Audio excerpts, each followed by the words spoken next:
Hi, loves. Welcome, welcome, welcome, welcome.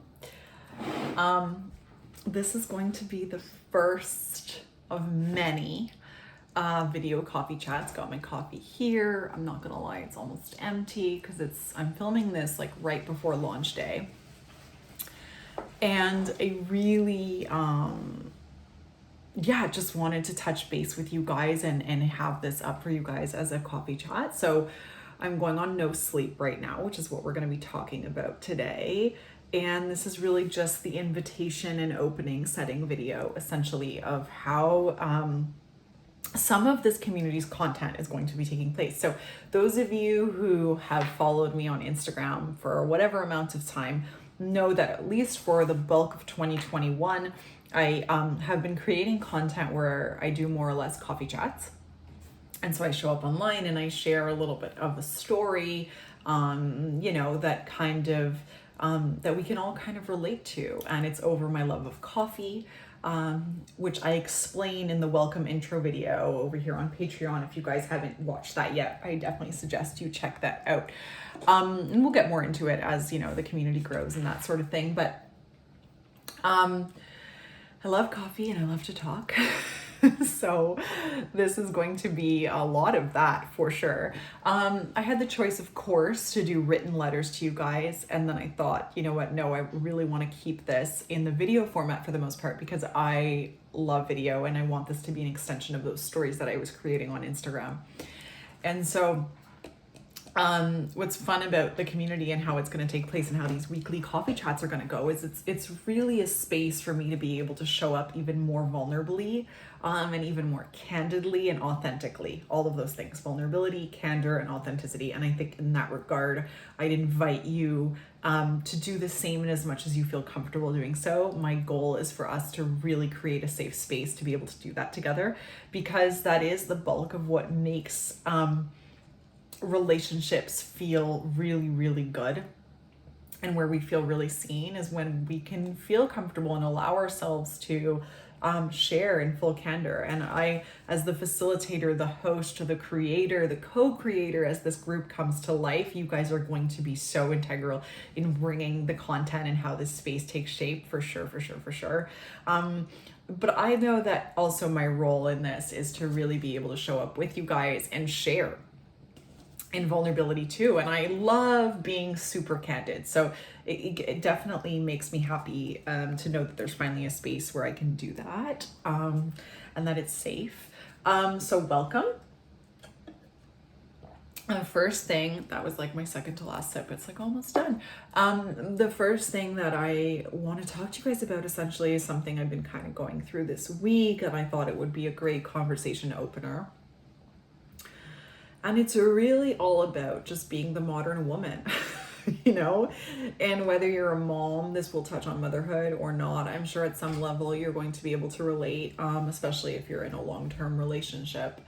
So Nick and I have been together, honestly, Nick's my husband. We got married in 2017 and we've been together since, I want to say 2011. Isn't this bad that I'm trying to remember right now? I'm like 2008. No, we were together for 8 years before we were on and off for 8 years before we became official in 2011.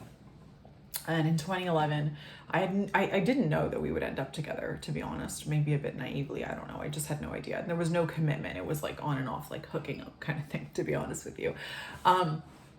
2011, we made it official though, and we were both at the place in our lives where it was time. And so we've been in a relationship for a really long time, I would say. And then we got married in 2017. So we're going on our 5th year of marriage. And are we going on our 5th year of marriage? Yes, we're going on our 5th year of marriage. And we have a son. Quinn is my son. He's going to be 2 in October. And lovely little soul. And I have, I'm going to be 39 in November, guys. And I was not someone, as an older mom maybe, or just a bohemian mom, I don't really know, maybe a mom who lives rurally. So I live pretty much between the country and the city. I'm closer to Ottawa, and I moved outside of Montreal in 2018 actually. And so being that kind of like, with the pandemic and everything too, and I don't read a lot. I'm not someone who's like obsessively researching or has to have everything right. And so for whatever reason, guys, I have done a lot of things instinctively. Maybe it's that I'm an older mom. Maybe it's that I, just don't read things. It's a question of confidence as an older mom for sure. I trust myself a lot more. And of course, my journey into spirituality and astrology has helped anchor me as well into what feels meaningful and right, and really tapping into my intuition in a solid way. So that's for sure played a role. So suffice to say, we didn't sleep train. So I'm kind of like the last mom on earth, it feels like at this point, to not sleep train and to not have done baby-led weaning. Like, everybody who has a child nowadays seems to do in Canada, I guess I would say, seems to do baby-led weaning, which is when you wean your child off of formula or breast milk and you offer them solid food, straight up, versus purees. So I did purees. I was a terrified fear of choking and that sort of thing. So did purees. And then the other thing that I did was did not do sleep training. I just couldn't bring myself to do it. For whatever reason, I could not bring myself to do it. Part of me was like, it's fine, I can sacrifice sleep, it's not a big deal. Another part of me was like, do I really have the energy or like the withal to, show up and hire somebody in the pandemic? Because like he was turning 4 months when, April 2020. So that's when things we were really in the thick of it. I don't know that it would have worked to just speak to someone. I would have wanted someone to actually come to the house if I were to do it, to be honest with you. But something about it, I think, ultimately just didn't feel totally right. So I never did it. And I haven't regretted it, have not regretted it whatsoever. But we are in a phase right now that I think comes with the territory of being a parent to a young child, regardless of whether you sleep train or not. But I do feel it's accentuated, being that I don't sleep train and being that I'm still breastfeeding. That's a whole other conversation, but I'm still breastfeeding. And Quinn now, guys, he had one terrible bout of sleep regression at 4 months, and we're in the second horrific bout of sleep regression, and it is happening now. He's going to be 2 in October, so it's 23 months, and it's just terrible. It's terrible. I've been up. It's been a week and a half of this. It took us a week and a half to realize it's been a week and a half of this. It's one of those things where you're like, okay, we're here. Okay, the next night. Okay, the next night. And then you're like, okay, it's been a week and a half of this. Yeah, this is my life now. So a week and a half of him waking up like clockwork at 1:15 a.m. or 4:30 a.m. Not both times, thankfully. But if he wakes up at 4:30 a.m., he's up like for the rest of the night. He's up till the morning, essentially. So that's what happened to me last night. I am so tired. I went to bed at 11. I tend to go to bed later. I went to bed at like 10:30, 11. And then, God knows, tonight I'll probably fall asleep at like 8 p.m. I'm so tired. And woke up at 4:15. He woke up around 4:15. I started to hear him like start to crying and the whole thing. And then I went to see him around 4:30 when I was like, okay, I can't really ignore this anymore. Then Nick went to see him. But last night, Nick and I were pretty much on the same page of like just going like in and dealing with it, and we're kind of we're navigating unknown territory. And I sit there at night and I wonder, like, am I doing the right thing? Is this what I'm supposed to be doing? And it's like, there's no book and there's no manual. And I think a lot of you can probably relate to that. And then I start thinking about other moms that I know and what, you guys are all going through and how hard it is. There's no manual. Each child is different. Even if I Google like, the sleep regression around 2 years old, everybody's experience of it is going to be different, more or less. And it's really it seems to be a little bit of behavior adjustment. We can definitely tell that Quinn's growing a lot right now. He's articulating a lot more words in contexts as well, not just saying the words, but being able to put them in context. And it feels like he's just growing before my eyes. Nick and I are both like, oh my God. But loves, as women, we do it all. And that's kind of what I wanted to talk to you guys about today, because it is, make no mistake, it is really, really, really challenging. So going into like this long-term relationship with Nick, getting married a few years ago, having been together for a really long time, living together since 2014, nothing is a surprise, but there's something about me that just never knew how real our behavior would feel, our individual behavior as a couple, and then our couple would feel going into parenting. because there are so many things that we just either see a little bit differently, or that I'm just like have to pick up the slack as a mom, as a woman. And I really wanted to touch base on that with you guys because it's fucking hard. It is so hard, guys. So not even last night. Last night we were both on the same page, but 2 nights ago, Quinn got up at 1. It was the 1:15 a.m. Got up at 1:15 a.m. and I went to go see him. And then Nick was like, oh, half asleep. Nick's like, oh, he's like, is he awake? I didn't really hear him. I'm like, yeah, he's awake. I just came back from like 40 minutes of going to console him. And then Nick's like, okay, next time I'll go. And then next time came around. He didn't go. I went to go check on Quinny. And then finally I just was like, I was just beside myself. Like at that point, I was like, nothing I'm doing is consoling him. I'm just fed up. So I got back into bed, and then Nick was like, don't worry, next time I'll go. And like the most annoying thing, and I'm sure you guys can relate to this too, is when, you know, you have a significant other or partner and you're like going to deal with your child, and then your partner's literally like, oh, it's so hard on you in the middle of the night. Nick will be like, it's so hard on you. I know, like you have to keep going, but won't actually get up to go. Just, I have to go. Gets up sometimes, like last night we were really on the same page, but like for the most part, from my point of view, it constantly feels like I am the one that has to like show up and do the damn thing, you know?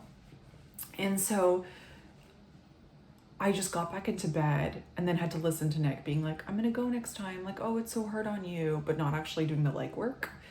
And I kept hearing Quinny crying, and I was so tired. This is the first time that this happened since Quinn's basically was born, because when Quinn was born, I was breastfeeding so much and I wanted Nick to be able to sleep. So I ended up sleeping on the couch a lot more, and he was sleeping upstairs in our bed. I was so jealous of that. He would like get up and go to bed, and I'd be on the couch. I'd be like, I have to stay here and like breastfeed all night. So I was like, fuck this. And I just like got out of the bed and I was like, grabbed my water and I was like, I'm going to sleep downstairs. And we have like a bed set up in the basement. So I went to sleep in the basement. I was like, I'm done. Like, you listen to him crying, because like when Quinny cries, it like pulls at my heartstrings. I like feel it. It's hard to explain, but I feel it in my solar plexus chakra, which is like really my gut. I like feel it. I'm like, oh my God. It's physically uncomfortable for me to listen to him crying at that level in the middle of the night. And I was just like, there's nothing I can do. He's inconsolable. He just needs to cry it out at this point, you know? Nick can kind of deal with it. And then like 7:30 rolls around in the morning. I got some shut-eye, did not go see Quinn at all for the rest of the night. And then Nick is like in such a mood in the morning. I'm like, what is your problem? He's like, I'm going to bring Quinn. I got him all ready, give him breakfast. I'm going to go take care of this, like to daycare. I was like, okay. Sorry. And like Nick and I have a funny relationship where we will really be able to diffuse situations by making jokes. And so he's like, well, you were busy being a sour crab apple all night, so like I'm just gonna pick up the slack now and be Mr. Mom all morning. I was like, okay, you're clearly in defensive mode right now and want to justify how I got really annoyed last night and like left, you know, the bedroom and just gave up on Quinny and left you with him.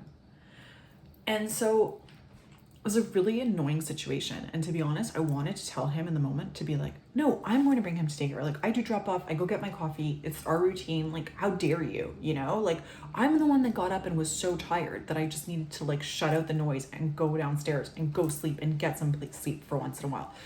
And you wake up and you're like, I'm going to be all like, save the day, like super dad. It's super annoying. So I was kind of annoyed, but something inside of me was like, just sit with it, Steph. Like, just let him go, do drop off, and like, you just take it easy. It's your first time in a while, you know, that you get to like stay home. Made myself a coffee, went for a walk with Chloe, really got to collect my thoughts. And I realized in that moment, I was like, it actually feels really, really nice to not have to do drop off right now. Like, I was like, it feels really, really good. I get some moments to myself. I'm not in a rush. I can get dressed at my own pace. I can make my coffee, clean the kitchen a bit. It was like Monday after the weekend. And I was like, I'm actually really grateful to Nick for giving me this chance right now. And then I thought, what if the solution to like me having to get up at night is not him getting up with me, but him offering this to me in the mornings where I get my own space in the morning, and, you know, he can do drop off and I can just not feel guilty about it and just really enjoy it. And the guilt is really challenging for sure as a mom. It's really, really hard. But there's also the guilt in the relationship, you know? And I find that oftentimes when we have these sort of like charged situations, and you guys, like, and part of my point right now too is that, like, that I want to come to is really the challenge of being in a relationship where none of this behavior, when I really think about it, surprises me. And by behavior, I mean my behavior, Nick's behavior, or couple dynamic. Because Nick was raised where his mom did everything for him. And so, like, in our relationship, his mom, I'm like that now.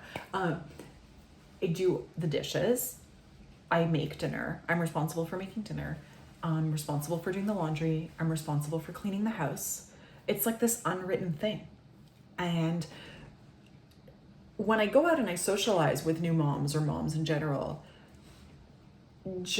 response is, oh, that sucks. And to be fair, I'm also kind of venting, complaining about it. I'm like, no, I have to do everything. So in that night, like Sunday to Monday, when I didn't sleep, it was like, my routine is I go pick up Quinny around like 4 or 5 o'clock, bring him home, scramble to put some sort of dinner together, give him his bath, pretty much like 8 times out of 10, unless I ask Nick to give him his bath, I'm the one giving Quinn his bath. Do his bedtime story, still breastfeeding at night, do the breastfeed thing, put him down, go downstairs, clean up all the dishes. And yeah, clean up all the dishes, which is like anywhere from 15 minutes to 45 minutes by the time everything's done, dishwasher's loaded, deal with whatever laundry I have to deal with. And then maybe get an hour to myself. So like I'm going to bed later because I also want that time to myself at the end of the day. And it's usually between 9:30 and 10:30 or 9:30 and 11. And it's like, yes, it frustrates me. Yes, it's hard. Yes, there are moments like where Monday I was like, fuck this. You know, like I have to pick up so much slack. Like I have to do everything. And it feels like my shift starts at 4 o'clock and it ends at like midnight on the average day, you know? But there's a part of me that's also trying to understand everything that Nick does, like for the family, and where he allows me to, he tries so hard with his career to provide. And he's a really, really solid provider, and he has such a beautiful, truly a beautiful, gentle soul. But I also have high needs and high expectations. And so he constantly feels like he cannot provide enough, which I feel like so many of your partners and significant others probably feel similar to that. I think it's a challenge with the modern woman to a certain extent. And I know that that's intimidating and daunting for him most days and energetically draining. And then, you know, Nick's also someone who, and this is extremely triggering for anybody who is a mom. You know how I feel. You know exactly how I feel. And maybe even if you're not a mom, you know exactly how I feel, because I can't say this didn't irritate me before. Nick is a napper. Nick needs to nap. The nap, guys. I'm not a napper. Oh, no. First of all, I hate the groggy feeling. Second of all, I'm like, I have shit to do. I don't have time to nap. Like, how dare you take a nap? You know? But that also has been like a learning curve for me, where I kind of have started to be like, how are you guys your yin to your yang kind of thing? And it came to me to talk to you guys about this a bit from this point of view versus only from the frustrated, relatable point of view. Because on the weekend, I was chatting with one of Nick's aunts and I was explaining a little bit of this. And she was like, oh God, when you figure out how to balance and how to really, you know, like understand Nick's behavior relative to yours and his needs relative to yours, please tell me how to do that, because I'm like in my 50s and I'm still trying to figure it out. And I think a lot of us feel frustrated because we have these expectations based on our own expectations of ourselves, on our partners. And then what happens is when you have a child, or any kind of challenging third-party situation, really, that becomes accentuated, because the way that you individually live your lives and your individual needs becomes so much more heightened, and there's such an awareness around that. And the person that's picking up more of the slack, it's a little bit like, how dare you? But I started to look at things like, imagine Nick maybe is like, oh, how dare you go for coffee every day and do like a coffee chat? How dare you go to Montreal to like see your friends? Like, imagine he's never used that language with me, but imagine if he did. I would be so upset by that. And so then I think, like, it's interesting how much compassion and understanding he's capable of having for my needs that don't necessarily make sense to him, because he never goes for coffee, does not want to work for himself, doesn't know what it entails to like put your dream job together. And you know, like most people, they pretty much think it's like, you know, kind of la-di-da more than half the time. Add the responsibility of parenting into that, the responsibility of sleepless nights, the responsibility of everything that I just bear the brunt of on top of that. And it can be really challenging in a couple. And I've just been really focusing, and I really wanted to share this with you guys, because I've been focusing a lot on how, as empowered women, as, you know, feminist women, pretty much, as women who, you know, really want to be able to work. We want to be able to hold our own. We want to be able to provide for ourselves. We want to do the self-work. We want to become better people. We want to be, you know, self-aware. That is a lot to take on. And what it demands of our relationships, our intimate relationships, is that our partner be the modern man or the modern partner. And I think sometimes I've reflected on this a lot, and sometimes I think that's unfair for every man to fall in that category. There's this celebration nowadays of the partner, the man, for, you know, for this instance, like Nick. There's this expectation for him to be dividing all the tasks, for him to be doing all the household legwork, for him to be doing all the things with Quinn that the modern man is supposed to do. And listen, I wish, as much as all of you watching this pretty much, that he would do that. I do, you know? I wish he knew how to do dishes. I wish he wanted to do dishes. Just to give you an example of how bad he is at dishes, guys, it's not a joke, okay? Like, he won't necessarily readily admit it, ego, but his college roommates used to put, but he's still friends with them, that's why we know this story, used to put his dishes on his pillowcase because he never did his dishes. Okay? It's like obnoxious. It was annoying. He's still that way. So, but you know, I kind of have started to look at things differently, because I'm like, if I keep coming down on him for all of the ways that I'm frustrated, you know, or feel like he is not enough, where am I denying also the fact that he allows me space to be who I am when it's completely foreign to who he is or what his expectations are? And then the other thing is that it's like, not everybody is the modern man. Not everybody is going to be the modern partner. And so how can we relax our expectations on our significant others of being the modern partner that's like the provider, the household doer, you know, all the things, when maybe that's not in their nature. And I've been thinking a lot about that and how that's maybe unfair to put that pressure on Nick, and how instead, because, you know, the conversation often comes up, and I know you guys will resonate with this. Like, people will often say, oh, but you can just train him. That always kind of rubs me the wrong way. I have no interest in training my husband. It's a package deal, game as he is. I have no interest in training him. I want to help each other be exactly who we are. And I like to think that our severe or like profound respect for one another will mean that we'll be able to bridge the gap where we don't necessarily see eye to eye, you know? And don't get me wrong, it's really challenging, like at 2:30 a.m., 3 a.m., being sleep deprived, having to still give of my body as breastfeeding mom to Quinn, you know, where sometimes like that's the only solution that feels like it's going to soothe him. You know, these are really, really acutely uncomfortable moments in a couple.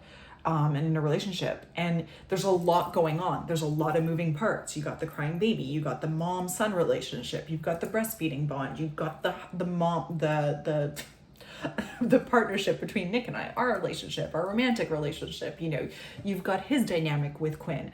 From the get-go, as a breastfeeding mom too, I was more involved. It's not something I realized on the moment, but in hindsight, I really recognize how much more involved I was. Versus if it had been pure formula, there would have been more space for him to get into the routine. And I think Quinn too would have felt more readily comforted by both of us, whereas there's a little more of this like bond of comfort that I think comes from a breastfeeding mom with a child. And not that that bond isn't, I'm not saying that bond's not there with a formula parent. I'm just saying I feel more responsible, whereas I don't think Nick carries that responsibility as he would have if he was a formula feeding dad. Let me know your thoughts on that, guys. So yeah, I don't know. I'll just wrap it up now because this is longer than I thought it would be. And just for the record, I don't plan to have long coffee chats like this all the time because I want them to feel more succinct for sure. And I will, space them out a little bit more too if need be, to make sure that they're not like 25, 30 minutes every time. But this was an intro video to how these conversations are going to go, and just kind of to give you guys a glimpse at the level of intimacy I'll be sharing, and what your response to this will also help drive the conversation forward and see what comes next, the next coffee chat and that sort of thing. So please leave me your feedback. Let me know how this resonates with you, what resonates with you, what doesn't resonate with you. I would love to just learn from each other and like what your experience is, as a new mom, in your relationships, in these sort of dynamics between like the struggles of, what fatherhood looks like in the modern day, what modern relationships look like, even if you're not parents, what your roles are and what that looks like in your couple, and how you feel you have navigated that, or what you feel you're setting yourself up for in the future. All of that I think is really, really interesting. Because I wouldn't change anything either. It's not like now I would look back and be like, oh, well, I should have trained Nick when I was like, before I had a kid or before we were married. I have no interest in that. If you guys have done that and it's been successful, let me know. I also reflect a lot, of course, on my mother-in-law and how she brought up Nick, and how I can help, in terms of what I can teach Quinn so that one day his future partner isn't like totally just at a loss, But it's also, there is a certain personality side to it, and that brings in also, I look at astrology, of course, in that regard. And I'm like, Nick has a sun in Taurus in the 7th house, and Taurus suns tend to need their downtime. They need their downtime. It is critical for their well-being. And so recognizing that and recognizing how much just earth energy he has and he possesses, his gift, one of his major gifts in life is his capacity to put people at ease, to make people feel comfortable. It's that beautiful Venusian energy that is so inherent to Taurus. And in order to do that, in order to be the builder that he is, long-term Taurus energy in the category of relationships being the 7th house, what that means is it means that he is capable of, that he is very, very motivated by and needs to be a little more relaxed in his day-to-day. If he doesn't have that space, he won't be able to be as productive in what he does naturally and best. And that's part of what I love about him too, is what he does naturally and best, and his capacity to make me feel so at ease and at peace. And he brings down so much of my high vibe energy, so it's a great balance. And so I think astrology too has helped me a lot recognize his strengths and his weaknesses, my strengths and my weaknesses, always reflecting on how I can apologize, how I can come down from all the things. And there's so much to be said about this, because we even had like an argument a few weeks ago that I just kind of like spawned again from misunderstanding, and I think even just me pursuing my goals, and and I felt I didn't feel seen for a moment with him. There was something that happened that I will gladly share in another video, and I was like, God, this is so challenging, and I had like a full meltdown, and I was like, who am I right now? Like, what is happening? And even when I walked away to sleep downstairs, really Nick took that personally. And what I realized in the morning was that he thought it was like an act to him, and it wasn't. I was just so tired of listening to Quinn, and I was like, if I don't have earplugs and if I don't get away from this noise, I won't be able to disconnect from the guilt, from the feeling that I need to go fix the situation. And so there's communication there too, right? So much to say, but these are just my general reflections on, parenting as the modern couple, and how we can be more understanding, compassionate, loving towards one another, and our strengths and our weaknesses, and how we can support each other in that. And also on the flip side, how challenging that can also be, because the reality is in those pivotal moments, it's not easy. It's so hard. It's so hard. So please let me know how this lands for you, how this resonates for you in your personal lives and your personal relationships, and let's get that conversation going, because I would love your feedback on this, loves. If you have any questions as well, you can drop them below, and we can take this conversation over as well to Discord in the Coffee Chats thread. That's where we would be able to move this forward. So I will see you guys in there. If you have any questions, you can also comment below on this video, and we'll talk soon. Bye, loves.